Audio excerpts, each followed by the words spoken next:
Usapan ngayon sa social media ang naging hitsura ng puso ni Kim Chiu matapos ang isa sa kanyang recent appearances sa Australia kasama ang ASAP family.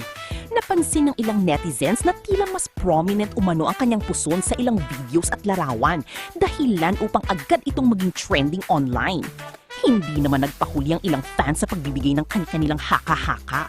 May mga nagbiro at nagsabing baka buntis na umano si Kim kay Paolo Avellino.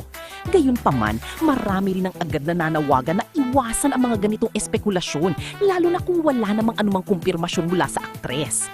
Marami ring netizens ang nagbigay linaw na normal lamang sa mga babae ang pagkakaroon ng mas nakausling puson, depende sa iba't ibang salik, kabilang ang body posture, pananamit, bloating o kaya yung mga natural na pagbabago sa katawan, lalo na bago ang buwan ng dalaw. Ayon sa kanila, hindi makatarungang magbigay agad ng konklusyon batay lamang sa mga larawan o video.